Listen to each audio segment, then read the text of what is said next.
Have you ever thought about stopping? And by stopping, I don't mean entirely giving up, laying on the couch and doing nothing.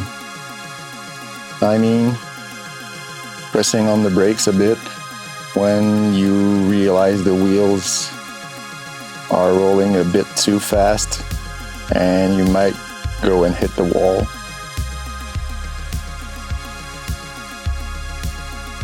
Last week for me came with some kind of punch in the face realizations. There's approximately 100,000 new tracks uploaded every day on Spotify.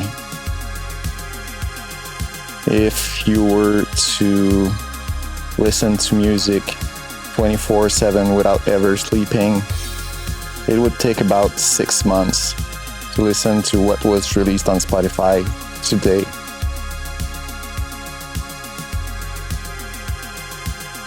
So it gets kind of hard to cut through the noise.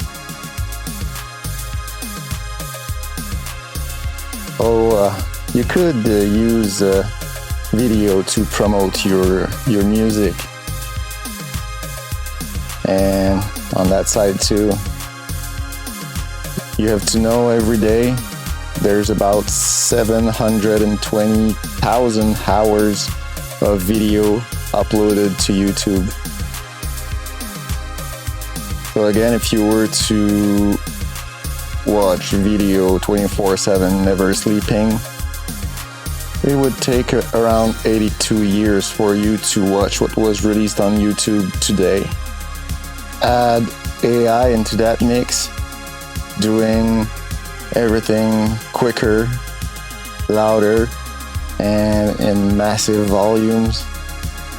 And you have to ask yourself, what are we running for? Or what are we running from? A couple of years ago, you could be seen on Spotify by releasing a song every day or even every week. But when the volume gets that big, it's kind of hard to compete with their rules. So this week, I took a break from working on my album.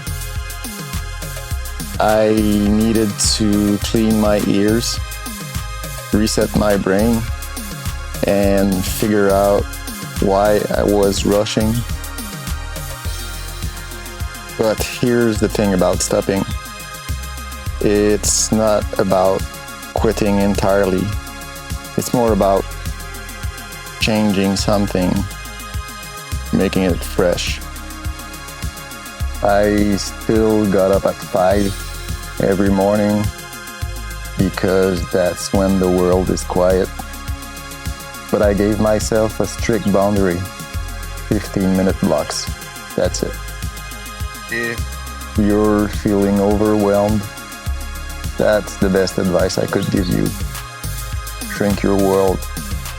The music you're hearing right now is the result of one of those 15-minute tracks, mornings, we will call that. Make this work, you have to limit your tools. My rule was simple, only 3 plug-in instruments and 1 drum track. When you only have 4 elements, you don't have time to second guess yourself. You just create. When you're producing on an MPC, the workflow forces you to think in blocks. It's kind of perfect for this kind of challenge. You build sequences, think of them as different sections of your song, like the intro, a verse, a chorus. And inside each of these sequences, you assign your tracks. Track 1 is your drum kit. Track 2, 3, 4 can be a plugin.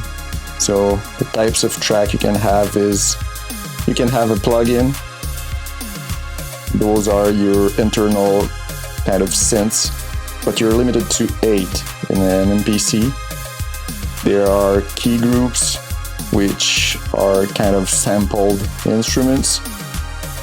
There are drum tracks, which is the sampler part of the MPC.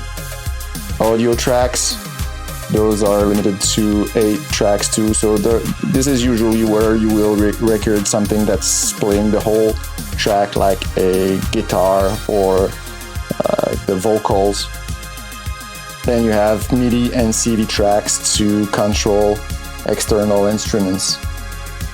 You record a loop, lay down the foundations, layer the melodies, and before you know it, the 15-minute timer is over, before your brain has time to tell you it's not perfect. And then you close it and you move on.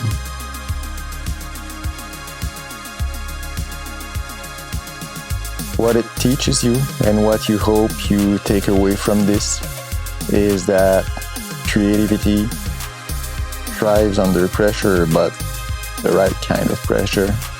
Not the pressure of competing with 100,000 tracks every day,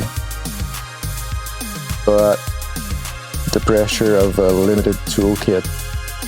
When you stop trying to build a monument for the whole world to ignore, and just focus on making something small, raw, and immediate, the pleasure of creating comes back. You realize you don't need to outrun the machine. You just need to slow down and step off the beaten path. So, if you're feeling buried under the noise today, don't quit. Just stop running. Pick 3 tools, set a timer for 15 minutes, and create. And then see what happens when you let go of the rest. Thanks for listening. Now go make something quiet.